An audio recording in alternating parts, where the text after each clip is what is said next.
Heroes and villains collide in this week's Star Wars Resistance. How you get so big into food of this kind?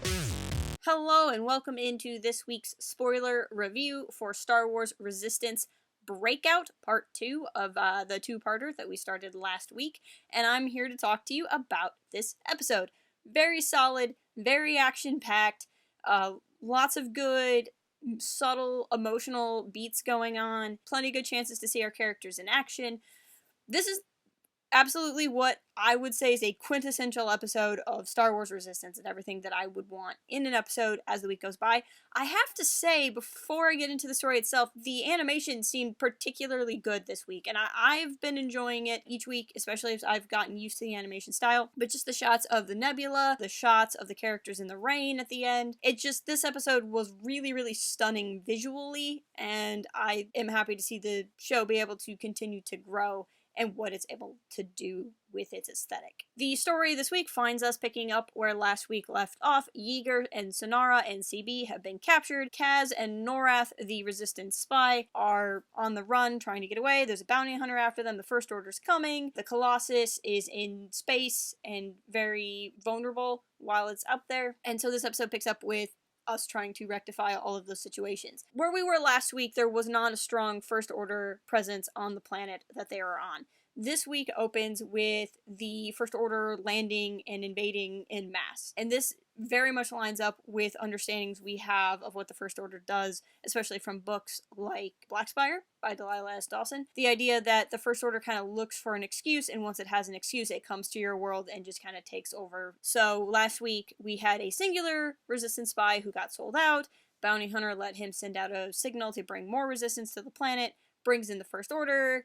Boom, here you go, this is the problem. It really shows that one of the scariest things about the First Order is just its numbers, that it's so large that it can be in all of these different places, that it has the manpower to send so many stormtroopers to so many planets, that they just come in and move everything out, and it seems very intense in this episode. Speaking of intense, we have Pyre and Tierney. They show up and they are not playing on easy mode here. They have our heroes captured and all three of them find themselves having a not particularly good day. I think my favorite part of the episode is actually the interactions between Tierney and Yeager. They're kind of the angel and the demon on Tam's shoulders. We don't get Tam in this episode, but the presence of Tam is very much felt between the conversations that the two characters have. But it's just the gravity of them seeing each other again, and Tierney saying like, hey, we didn't get to have any fun last time, we're gonna this time. It shows a history that the show has built up over its 2 seasons. I also really like Norrath and Kaz's interactions. Norrath really does feel like a different version of Kaz. He's slapsticky like Kaz. They find themselves in some difficult situations because he screams like Kaz. He has a plan that ultimately makes things worse, like sending out the distress signal, which is something that happens to Kaz a lot. So it was cool to see a Kaz-like character next to Kaz, but done in a way that shows Kaz as kind of being the better Kaz, I guess. All of Kaz's wacky things work. He seems to have a better understanding of what's going on than Norrath. So it's a good way to really let Kaz shine. It's fun seeing him up next to another spy and somebody that he's on the same side with. That continues when we see them beginning their trooper gambit. I like it anytime our heroes get to dress up in stormtrooper armor. It just seems like such a natural thing to do in the story. I like that they have to kind of like bust into this guy's home. He appears to be the same guy that Kaz disrupted in the first episode and like chucked fruit at Kaz. He's still chucking fruit at Kaz, so I appreciated that. I liked that these two are just kind of making their way through, that they're kind of figuring things out as they go. I don't know, I enjoy it. I enjoy the Kaz humor. I'm always enjoying watching Kaz go on adventures, especially when you have characters like Synara and Torah around to kind of ground him in all of his wackiness, which we also got in this episode. As for our other heroes, we can see just how truly nasty the First Order is because they've taken CB and they torture CB. Like, they're electrocuting her, and we see this sometimes with droids in Clone Wars or in Rebels. And it's always odd to me when you torture a droid because a droid's a computer, right? You should just be able to turn it off and hack into it. So the idea that somebody is causing a droid pain, they're doing it literally to do it, and that I think is an intense way to show just how nasty the First Order is. this is the type of thing that does make this episode more intense, the kind of pain that CB would have. But I also really like that she gets herself out of the situation. She's being electrocuted, and then she like zip ties herself to the stormtrooper and electrocutes him. Then she's able to get away. She doesn't really face off with Tierney, but she is kind of like dodging Tierney, so just seeing CB kind of go toe to toe with these big characters, that was really exciting. We see Yeager and Synara being tortured. Synara's being tortured, likely to upset Yeager, not that Synara would really know anything. Tierney seems to be aware that she's just a pirate. Yeager and Tierney have some really good conversations. Tierney is trying to say, like, Tam's telling me all this stuff willingly. Tam's telling me all these bad things about you. Tam doesn't like you. And Yeager's not buying any of it. Or at least if he is, he knows that Tam is doing it because she's being lied to and not because that Tam hates him. He even says to her, like, you know, you better watch out because Tam is going to stop falling for this at one point and she's going to bring you down with her. Yeager is fully aware and has full belief that Tam will find her way back to where she needs to be and can take care of herself. I'm sure he doesn't want to abandon her to take care of herself, but it's nice to see some faith that he has in there, and that he's not feeling like, how dare Tam betray me or say all these things about me. Like, he knows exactly what's going on, and he still has a lot of sympathy for her. Again, it's annoying that we haven't spent more time with her, but again, an episode like this is really where I feel her absence, and where that absence adds a lot to the character, because if Tam were there and seeing all of this, she wouldn't be involved with the First Order. So I still think that them keeping her out of the fight is kind of their way to prolong the Tam story without making Tam terrible. The bounty hunter is also still in play. He has been told by Pyre that unless they get everybody, unless they get the people that the bounty hunter has specifically said he's brought to justice, he's not going to get any kind of money, so he's off to find a prize. I like that he is smart enough to figure out who Kaz and Norrath are, that they are pretending to be the stormtroopers, but he's also smart enough to use that to his advantage. He uses his little listening device, can hear what they're saying, and then that's when he goes to their ship. From there, he sends out a signal from their ship that the Colossus answers, so he figures out where the Colossus is, and that creates this other tension that's going on. We cut away to the Dozas. I'm always happy to see the Dozas, and Captain Doza is just concerned. He is worried about leaving the Colossus exposed. Tora is obviously concerned about her friends on the surface. I think Captain Doza is too. He just bears the weight of responsibility for the whole station.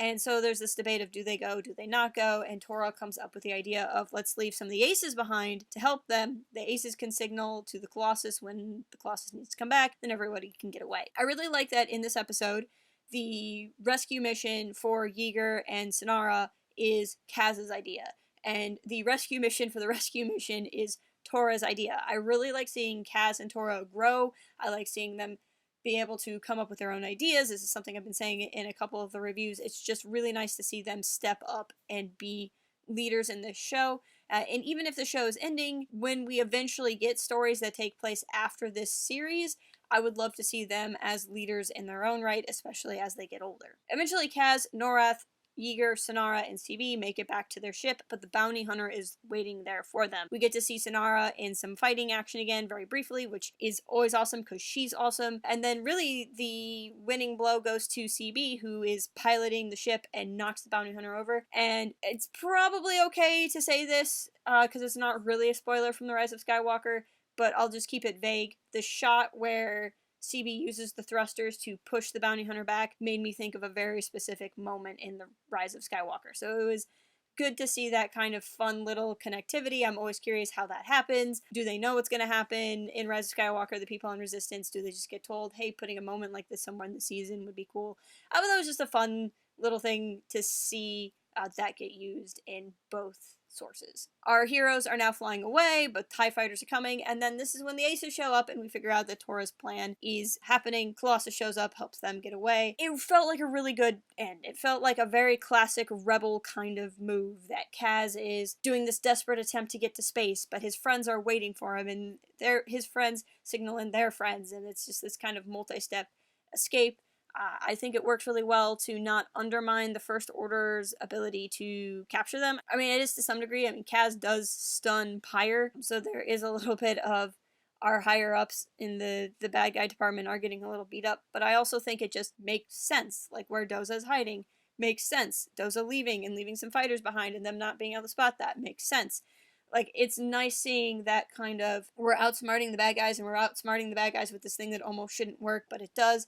Like, it felt like a very classic Star Wars end to the episode. When we get on board the Colossus, we get a moment with Niku being Niku, pointing out things like, well, why would you wear the armor for protection? I have never seen this armor protect anyone, which brings up an excellent point of, like, why does Stormtrooper armor never actually, protect anyone from blaster fire? But whatever. It's always nice to see Kaz and Niku interact and have Norrath meet him and that sort of thing. But the end of the episode is really telling, because Norrath says to Kaz, hey, you should come back with me to the Resistance. And Kaz says, no, I think I'm going to stay here with my friends for a while. And this is a very emotional ending. And it's kind of surprising because Kaz has been wanting to get to the Resistance, and it's been this assumption that the Colossus is gonna join the Resistance. I mean, the show is called Resistance. So Kaz kind of getting this opportunity to find out where the Resistance is surprising, especially because he doesn't seem to want to take it. But I think it could be set up for, now with Norrath as a contact, it will be easier for them to actually meet up with the Resistance at some point in the show, and I think that's going to be a thing we get in some way or another. I hope the series ends in some way with connection to the larger Resistance, but we'll see how that goes. Overall, I don't feel like I have a lot of, like, in-depth, deep cuts, super takes to take on this episode, and I feel kind of bad because I don't want to make it sound like there isn't much to talk about because it isn't a good episode, which is simply not true. It was a really fun episode. It was really action-packed. It's exactly what I thought last week. Last week's episode felt kind of slowly paced, but that was because it was setting up this episode. So much happens. It's so intense. You're worried about how the characters are being treated, even though I didn't think CB or Yeager or Synara were going to die. I was concerned because they weren't, they were being tortured. It was really, really quite scary. So even when there's not peril of death, you still have that peril of wanting your friends to feel better and be safe. I say many times I like the episodes that are kind of all over the board in terms of tone. I thought it was a really, really solid episode. It's very much a plot episode. There are character beats. Like I said, I loved all the stuff with Yeager and Tierney talking about Tam, and it sets up some connections. I think we can get to the Resistance later, but all in all, this was just a fun ride of an episode, and something that was really good to see as the series draws to a close. But I think that's all I'm actually going to say about it this week. I want to give you guys a scheduling note. I am on vacation next week, so I am actually traveling back from vacation on Sunday when the next episode drops. So I will not be able to watch, much less review the next episode the day it airs. So a week from tomorrow is probably when the next review comes up. So instead of me reviewing it on the day, I'm going to review it the day after, hopefully assuming I'm not completely tired and worn out from being on vacation. So please bear with me. I'm sorry. I've tried really hard not to break my schedule on these reviews, and I've done pretty well, but my streak is going to get broken. So next week, please be a little bit patient with me. So it'll take me a little bit more time than usual to get the review out. There will still be stuff going up on the channel. I can't get the review done in advance because I haven't seen the episode. But that's really that. Please leave me a comment letting me know what you thought of the episode. Follow us on the socials if you haven't already, and until next time, keep it real, fly casual. Cooking can be fun.